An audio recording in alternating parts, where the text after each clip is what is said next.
Morning, everyone. Thank you so much for having us here today. I appreciate you giving us some time of your committee meeting to go over event season. Again, my name is Kelsey Blevins. I'm in the City Communications Office. Today we'll be going through Odyssey through July 4th. As far as what events we're covering, the first half, we will have another meeting going through the second half. How we chose what events to go through, we are looking at events with anticipated attendance of more than 10,000 per day. So I will be going over communications, and then I'll hand it over to some other team members to go through some of the other points for today. So as far as the goal of the city, it's the same as it's always been for all events, to make sure residents and visitors are able to enjoy their time, and that we're fully prepared to address any issues with traffic, crowds, safety, communications, and we're focusing on all of these events. We're not putting any sort of focus on one weekend in particular. We are doing the same for all of these events with this anticipated attendance. So as far as information distribution during this event season, as you can see on the table, there's also extra at the back there on that table by the hand sanitizer. There is an event flyer. This has these events that I'm talking about. We will continue to add as more events are planned going through the end of the year. But this gives you an idea of some dates. You can display this. We also have it on VirginiaBeach.gov/EventInfo. You can download it there if you would like more copies, just to help get information out about when these events are happening. Again, that VirginiaBeach.gov/EventInfo will be the hub for the entire event season. That is where you can go to find any information about road closures, traffic, any potential impacts to residents that may be felt because of an event will be on that webpage, along with any different ways you can receive information from the city, whether it be social channels, VB Alert, that will all be on that webpage. So that will kind of be the one place you're looking at all event season. Again, consistent information will be pushed out on that webpage, also city social channels and through email.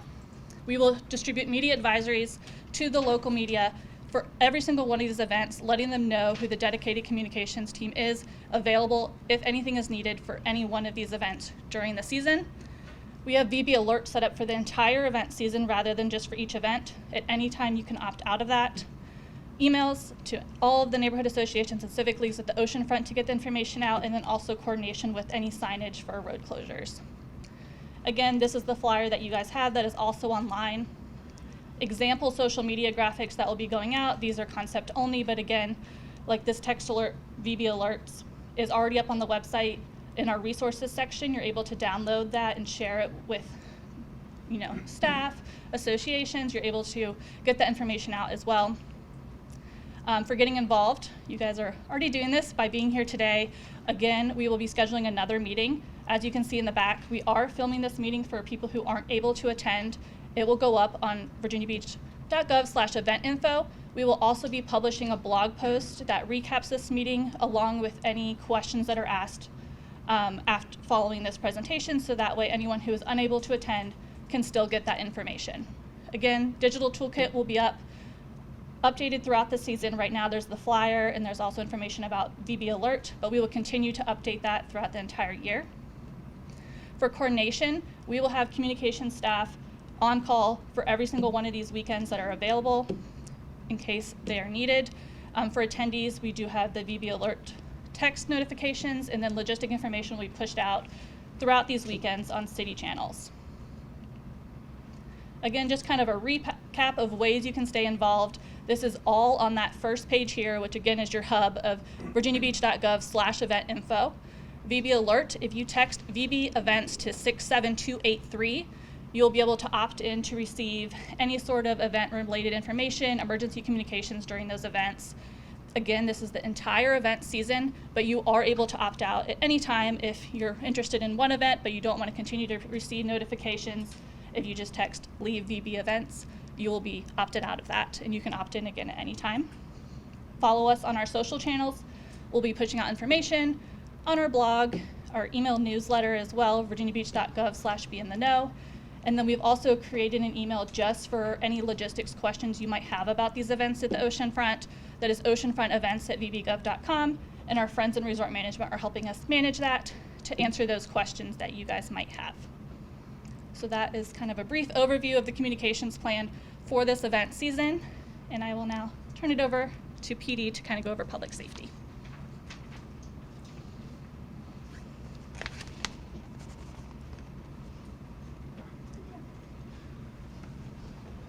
Hello, everybody. I'm Lieutenant Tankersley. I'm with the Special Event Unit with the Police Department. Talk briefly about public safety. Throughout the year, whenever we have any events, we conduct planning with all of our partners within the city, fire department, EMS, public works, to make sure that we're prepared. We have a special event task force that meets frequently to discuss upcoming events. As soon as City Council approves, and sometimes even before, when we hear about an event, we end up beginning our planning process for these events. We also have any of our officers or any of our participants in city government that is involved in the event. We have got after action reports that they fill out to inform us for any issues that they've seen, anything that we can improve for future practices. So we review our previous staffing levels, we review our previous practices. We try to address and get better with every new event every year that these events occur, so that we can fine tune and get better with handling them. Our focus is always the safety and security of the event. Inside the footprint, we review security plans from organizers to make sure that they have an appropriate security plan, and then we also plan for our police resources outside of the event in the surrounding areas that are able to be present in case of any critical incident or any traffic issue. Oftentimes our folks are dual purposed with specific responsibilities for areas of responsibility for foot patrols, and then they also are responsible for areas of traffic to address any issues if traffic becomes a problem around the events. We have contingency plans for unexpected emergencies. We plan for that. We have resources for that in case of critical incidents. And then we also have citywide situational awareness and monitoring for areas outside of the events as well. Basically, we don't overstaff an event and leave the rest of the city unprepared as well. So the police department has our eye on the entire city as well as the event footprint. Our public safety plan includes planning with EMS, ECCS, our communications dispatchers, emergency management, fire, police, public works, sheriffs, and sometimes partner agencies like the state police or federal partners. Sometimes the military when we involve the Shamrock Marathon with the bases. We have partners in the military as well. And we have a single unified command post where all of those elements in each event are present and communicate with each other instantaneously to ensure seamless communication and response to anything that may come up.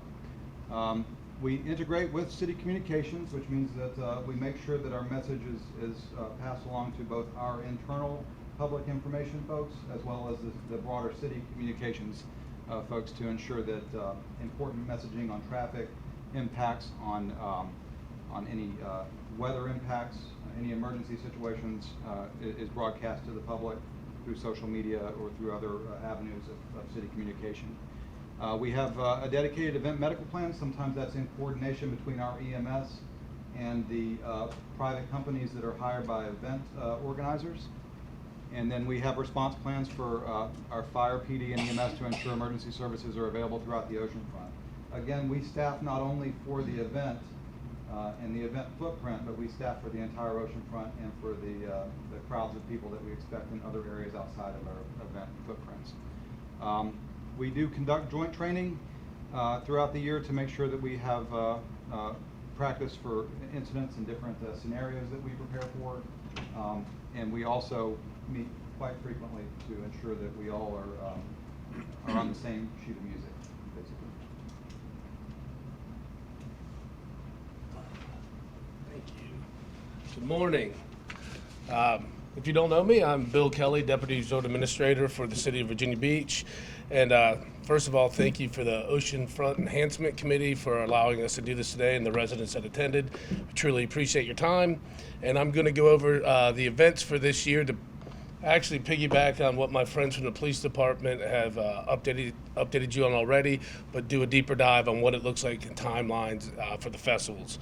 So first of all, you may experience some inconvenience this year with parking, and that inconvenience is temporary for 2024. We ask that you be patient as we continue to develop new and exciting opportunities for our residents and guests to be able to enjoy.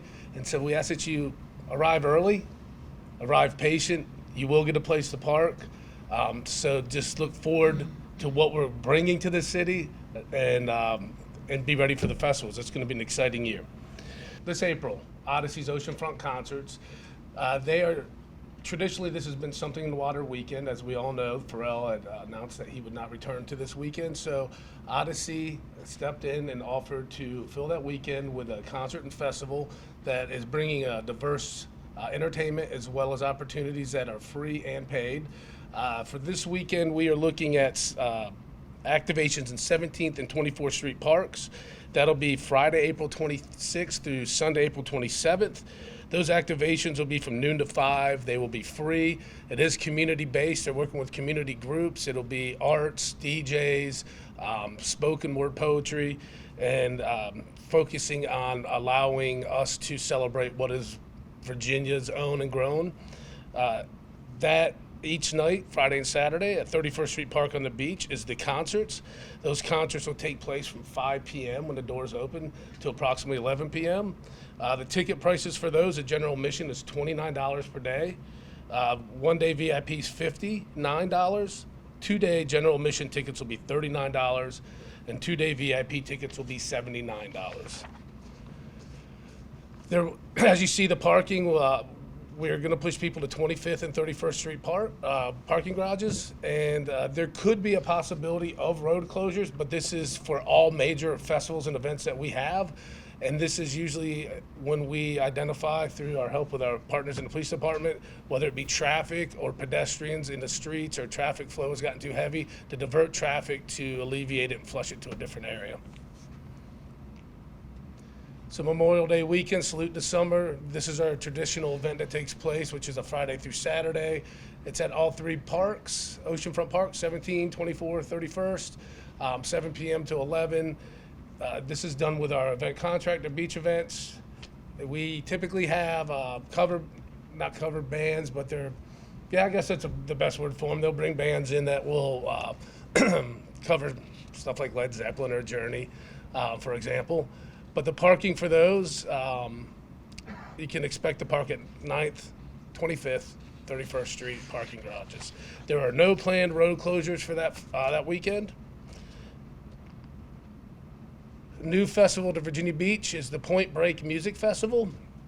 This festival will take place June 1st and 2nd with free entertainment to complement it on May 31st. That free entertainment will take place in 17th and 24th Street Park. The paid concert itself is going to be on Friday and Saturday, and that will be between 3rd and 10th Street approximately. There will be two stages. One stage will be 3rd Street facing north. The other stage will be facing east. It'll be very similar to the setup that Beach It had, if anyone attended that.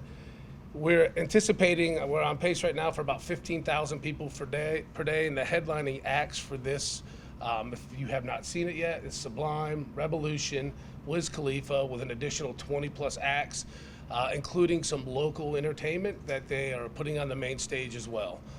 Again, we ask that you arrive early. We do know that there has been an uptick in some hotel rooms, which is great, which means we'll have guests that'll most likely be staying in hotels and walking to the event.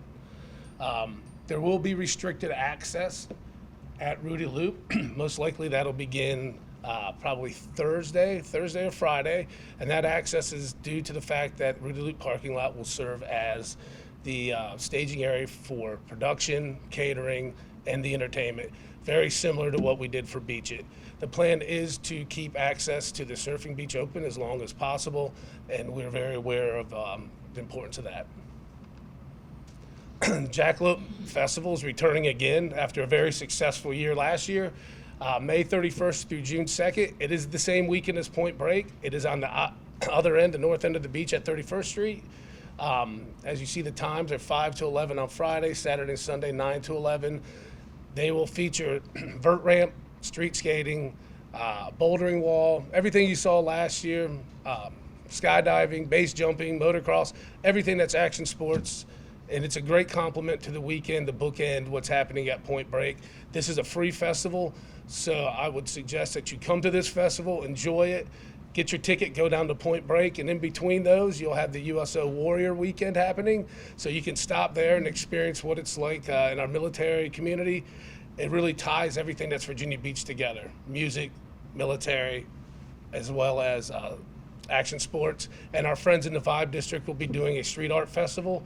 So everything that you enjoy about Virginia Beach, all the pillars will be that weekend, and it's going to be an exciting weekend. One of our legacy events, North American Sand Soccer, it takes south of the pier as their secondary events. Typically that's like volleyball, flag football. North of the pier, heading to about 34th Street, will be soccer all day, every day. It's a great event, and if you have not attended, I would suggest you do. It's a lot of fun, a lot of families, a lot of activity. 4th of July, I don't know if I need to explain this one. It's awesome. Best fireworks show in the entire state. I would get down there super early. Last year when I was down there, it was one of the largest crowds I had seen in years.